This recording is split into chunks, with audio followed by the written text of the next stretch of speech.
France Info. Et tout est plus clair. Quelle traduction politique du conflit social sur les retraites? La gauche qui se retrouve ensemble dans la rue peut-elle retrouver aussi un élan dans les urnes? On voit en tout cas l'affichage d'une unité assez inhabituelle, estrade partagée et élaboration aussi à l'Assemblée nationale d'une plateforme commune, une sorte de contre-projet de réforme des retraites. Jusque où cela peut-il aller? Nos invités sont là pour en discuter. Bonjour Guillaume Balas. Bonjour. Vous êtes le coordinateur national de Génération, le mouvement de Benoît Hamon. Bonjour à vous également, Jérôme Fourquet. Bonjour. Vous dirigez le département Opinion et Stratégie de l'Institut de sondage IFOP. Je commence avec vous, Jérôme Fourquet, parce que dans le Figaro d'hier, vous avez publié une analyse éclairante des cortèges du 5 décembre et probablement sans extrapoler, on peut imaginer qu'il en était de même hier. Clairement, Jérôme Fourquet, c'est le peuple de gauche qui est dans la rue.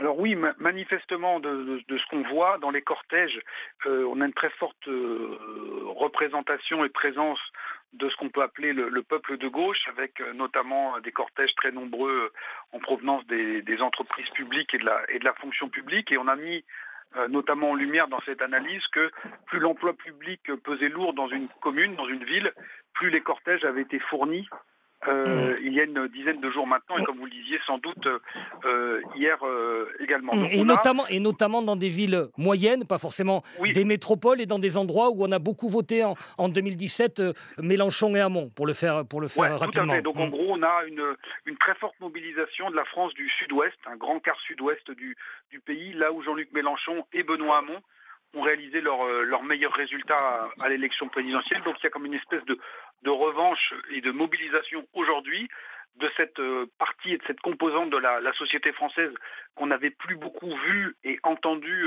tant dans les débats politiques que sur le front social ces derniers mois, en tout cas depuis le début du quinquennat, et qui se rappelle au souvenir de l'exécutif. Maintenant, toute la question est de savoir si on arrive à fédérer au-delà d'être en contre, et puis si également, dans un second temps, on élargit l'assise de cette gauche au-delà de ces bastions traditionnels ou de ce qu'il en reste, puisque encore une fois, même si des salariés du privé étaient présents hier, c'est essentiellement le cœur de l'électorat de gauche, à savoir la fonction publique qui s'est mobilisée. Effectivement, c'est la question essentielle. Et avant de demander son sentiment à Guillaume Balas, on écoute le reportage dans les rues de Paris hier de Sarah Tucherer. Après un début de quinquennat Macron difficile où elle peinait à se faire entendre, les formations de gauche ont toutes décidé d'accompagner le mouvement contre la réforme des retraites en adoptant le mot d'ordre de la CGT pour le retrait du projet. PC, PS, Verts et France Insoumise sont donc là dans chaque cortège depuis le 5 décembre.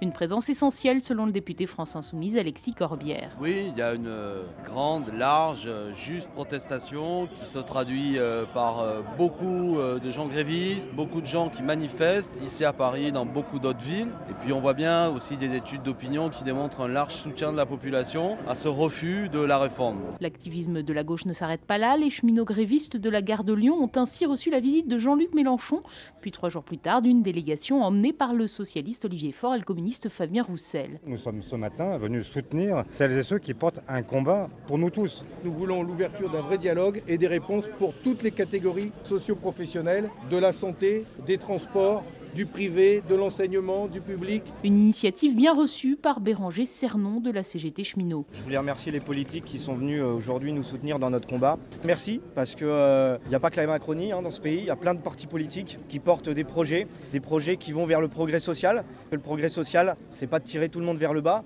mais au contraire de tirer tout le monde vers le haut. Alors oubliez la période où une partie de la gauche était accusée de trahison et n'était plus la bienvenue dans les cortèges syndicaux. Pas si simple, répond Sébastien, lui aussi cheminot à la CGT. Il y a quand même des partis, à certains moments, ils ont un peu déçu. Après, les gens changent, les temps changent, on peut commettre un jour une erreur et puis la corriger le lendemain. Mais bon, c'est pas le grand pardon non plus. C'est l'une des limites de ce regain de dynamisme à gauche. Il n'efface pas les profondes divergences entre ces différentes tendances. À la France Insoumise, d'ailleurs, on insiste, il n'est pas question de laisser croire qu'on pourrait à nouveau travailler ensemble avec les socialistes sur des propositions gouvernementales. Alors, on le voit, Guillaume Balas, au-delà des stratégies, il y a peut-être une réalité aussi dans les formations de gauche. Il y a pour faire ce qui se passe dans la rue, des pro-Berger, des pro-CFDT et des pro-Martinez de la CGT. Les lignes ne sont pas exactement les mêmes non plus. qui est certain, c'est que la gauche, aujourd'hui, est en train de se réveiller. C'est-à-dire que moi, je l'avais senti déjà pendant les européennes avec les demandes d'unité et de rassemblement que nous n'avions pas réussi à faire collectivement. Et là, j'étais aussi à la gare de Lyon lundi matin. Le discours constant des grévistes, c'était maintenant, il faut vous mettre autour d'une table, faire des propositions communes. On a besoin d'une représentation politique. Et je crois qu'en effet, c'est fondamental aujourd'hui pour des gens qui aspirent à avoir de l'espoir. Autrement, c'est quoi? C'est faire des manifestations et puis se trouver devant le choix Macron-Le Pen. On voit bien qu'il y a toute une partie de la population aujourd'hui qui ne souhaite pas ça. Donc ça veut dire sur les retraites, écrire quelque chose ensemble pour prendre les retraites. Écrire. Ouais. Alors d'abord, il faut être unis quand même sur le mot d'ordre qui est le retrait aujourd'hui du projet Macron. Ça, c'est quelque chose de très important. Et quelles que soient les vicissitudes tactiques du président de la République qu'il peut faire là dans les jours qui viennent. La deuxième chose, c'est en effet que nous soyons en capacité d'avancer sur des sujets concrets. Il y en a, sur la pénibilité. Moi, j'ai été estomaqué de découvrir à quel point le gouvernement avait déshabillé en fait la question de la pénibilité. Les infirmières, par exemple, ne sont plus classées aujourd'hui sur des emplois pénibles ou ce type de choses. Sur les femmes, on s'aperçoit qu'en fait, là aussi, c'est des réformes en trompe-l'œil qui sont données et qu'il y a une dégradation des droits dans un certain nombre d'endroits. Donc nous devons faire des contre-propositions. Pénibilité. Et il y a aussi, je crois, à passer le cap de se dire que maintenant il faut qu'on crée la protection sociale de demain. On ne peut pas simplement défendre ce qui a existé et sur lequel il faut s'appuyer, parce qu'il y a des très bonnes choses, mais je pense à un élément qui est absolument frappant. La numérisation aujourd'hui de la société amène à des remplacements des emplois par des machines, des logiciels, des algorithmes, et les entreprises ne contribuent pas en termes sociaux. C'est pour ça que nous, on appelle ça la taxe robot à génération. Il y a tout un champ, j'allais dire, de recréation pour la gauche d'une protection sociale moderne. Pour reprendre votre expression, rénover le logiciel aussi de la gauche. Est-ce qu'il y a une demande, Jérôme Fourquet, dans l'opinion de plus d'unité justement à gauche? Est-ce que ça répond à une demande de l'opinion, de l'électorat de gauche, on va dire? En tout cas, de l'électorat de gauche, oui, en grande partie. Et Guillaume Balas rappelait l'initiative que Génération et Benoît Hamon avaient portée au moment des européennes, d'essayer de fédérer ce qui reste de la gauche dans une liste unitaire. Ça n'avait malheureusement pas fonctionné, mais les enquêtes avaient montré qu'il y avait une majorité d'électeurs de gauche qui étaient en attente de cette unité. Le moment de vérité, on le voit là, on va parler des retraites, mais le vrai obstacle ou la vraie échéance de mon point de vue sur cette capacité à retravailler ensemble, notamment pour porter des projets, parce qu'on ne va pas à gauche inventer un projet de réforme alternatif en quelques semaines sur les retraites. Le vrai moment de vérité, ce sera les municipales dans quelques mois, et on verra si les différentes composantes de cette gauche éclatée parviennent à faire leur unité, au moins au plan local, ce qui serait un signe d'espoir pour toute une partie de leurs électeurs aujourd'hui désemparés. Sauver ce qui peut au municipal, et on voit par exemple qu'à Paris, l'écologiste se tourne vers Cédric Villani. Guillaume Balas, c'est un bon signe, ça ? Non, je ne crois pas, mais ça prouve que, vous savez, dans les moments de transition, M. Fourquet a écrit un excellent livre sur l'archipel français aujourd'hui. Dans les moments de transition, on voit bien qu'y compris les partis et les mouvements politiques se réinterrogent sur à peu près tout. Donc ils ne savent plus trop où ils habitent parfois, ils ne savent plus trop où est la boussole de la gauche, de la droite, etc., etc. Et donc du coup, ça existait au début du XXe siècle, ça part un petit peu dans tous les sens. Pour autant... Alors, le pour autant, je vous le laisserai faire après. Suspense, parce que vous savez, à 13h50, c'est l'heure des titres. On vous retrouve dans une minute, Guillaume Balas et Jérôme Fourquet. C'est Diane Ferchit pour les titres. France Info. Et tout est plus clair. Et nous sommes toujours avec le politologue Jérôme Fourquet, avec Guillaume Balas, coordinateur du mouvement Génération, pour évoquer cet oxygène politique que donne peut-être à la gauche la fièvre sociale en France, mais avec des traductions concrètes qu'on a bien vu n'étaient pas évidentes. Guillaume Balas, je vous redonne la parole. Vous disiez que dans ces temps troublés où il fallait réinventer des logiciels, on perdait parfois la boussole, on pouvait être un peu girouette même, mais pour autant, disiez-vous, c'est quand même possible et on n'a pas le choix, c'est ça? Et oui, pour une raison simple, c'est qu'il y a des éléments qui sont de l'ordre de la vérité politique, sociologique, économique. Et aujourd'hui, il y a deux questions qui sont matricielles, et pas simplement en France, mais dans le monde. Vous avez vu qu'il y a des manifestations un petit peu partout, au Proche-Orient, que ce soit en Extrême-Orient, que ce soit en Amérique du Sud. Et ça dit à peu près la même chose à chaque fois. Ça dit pas « vive la gauche ». Même le mot de gauche, parfois, peut être contesté. Ça dit qu'on veut de la démocratie, que les problèmes écologiques deviennent absolument majeurs et qu'il faut y répondre, et qu'on veut de la protection et de la justice justice sociale.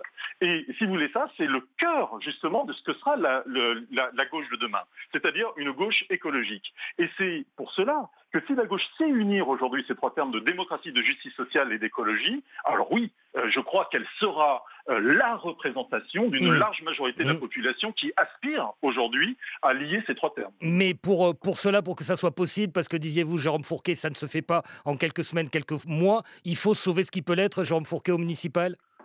Alors, Ou enclencher une dynamique? Je pense oui, bien sûr, il faut d'abord sauver ce qui peut l'être pour avoir des points d'appui pour continuer d'exister, parce que la politique, ça ne fait pas uniquement avec des idées et de l'huile de coude. Il y a aussi des mandats, des positions à occuper. Donc tout ça, ça se joue notamment au municipal. Et puis plus symboliquement, ce serait aussi l'occasion d'acter le retour non pas dans la rue mais dans les urnes d'une gauche qui ne serait plus cantonnée à jouer un petit peu les utilités ou faire un peu fonction de spectateur dans un match qui est annoncé entre La République En Marche et le Rassemblement National. Mais cette gauche demeure aujourd'hui très très divisée. On le voit au sein du PS ou de ce qui était le PS il y a quelques années. Les écologistes qui sont tentés par faire un dépassement de la gauche, ils ne parlent plus trop de gauche plurielle. Et puis les difficultés aussi que connaît la France insoumise. Alors il y a toutes ces questions que l'on évoque, hein, les idées, l'huile de coude, et puis aussi les personnes qui, pour fédérer éventuellement tout cela, pour porter la parole de la gauche, pourquoi pas moi, dit François Hollande ce matin sur France Inter. Il faut une figure, parce que si c'était à moi de dire « j'ai été président, je vais être la nouvelle figure », il y a des gens qui diraient « écoutez, laissez quand même d'autres le faire ».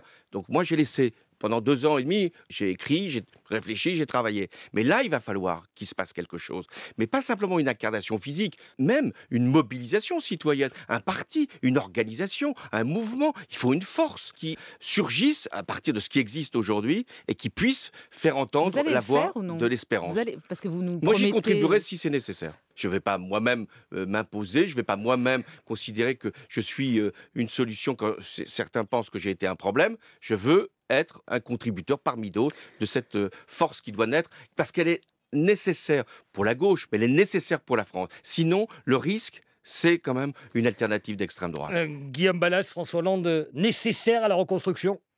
Mais je crois qu'on est en transition aussi de génération. Ce qui se passe pour la gauche aujourd'hui, c'est qu'il y a eu une génération qui, aujourd'hui, se retire un petit peu des affaires et qui, devant, en effet, le manque aujourd'hui de personnalité évidente, se dit pourquoi pas un retour, mais on sait très bien que ça n'est pas une solution, et notamment peut-être pas François Hollande de toute façon. Et en même temps, on voit émerger toute une nouvelle génération de responsables aujourd'hui, femmes et hommes de gauche, écologistes, qui, à travers ces 2 ans, mais aussi un certain nombre d'initiatives qui ne sont pas encore très connues, mais qui, dans la société, sont en train de travailler pendant le mouvement, là. Vous avez eu le meeting, par exemple, sur la question des retraites et des femmes à Paris, avec des femmes qui étaient là, qui sont des responsables syndicales, des responsables écologistes, des responsables de gauche, et qui incarnent, je pense de façon nécessaire, demain. Et ça peut aller extrêmement vite. Est-ce que ça ira assez vite? Est-ce que ça ira assez vite? C'est toute la question. Dès après les municipales, nous, génération, nous appelons à ce que la gauche et les écologistes se rassemblent au plus vite pour tracer les chemins de l'avenir et d'une manière visible. Et ça peut se faire, Guillaume Balas, je vais citer une autre personne, tant que Jean-Luc Mélenchon est à la tête de la France insoumise? Ça compte les questions de personnes, surtout quand elles sont là depuis des décennies. Oui, bien sûr, et on peut qu'avoir du respect pour Jean-Luc Mélenchon qui a compris avant d'autres un certain nombre de choses sur les évolutions sociologiques du pays. Néanmoins, Jean-Luc Mélenchon aujourd'hui dit il ne faut pas que les partis de gauche s'unissent parce que ça ne parle plus à personne. Et je crois qu'il a tort. Ça n'est pas suffisant, c'est sûr. Il faut parler aujourd'hui aux citoyens tels qu'ils perçoivent la politique, et on voit bien que le clivage gauche-droite s'est atténué dans les têtes. Mais s'il n'y a pas des signes d'unité, alors on désespère encore plus. Merci beaucoup à tous les deux pour votre contribution sur France Info. Aujourd'hui, Guillaume Balas, coordinateur national de Génération, Jérôme Fourquet, directeur du département Opinion et Stratégie de l'Institut de sondage IFOP, et votre dernier livre, que saluer, Guillaume Balas à l'antenne, L'archipel français, naissance d'une nation multiple et divisée, publié au Seuil.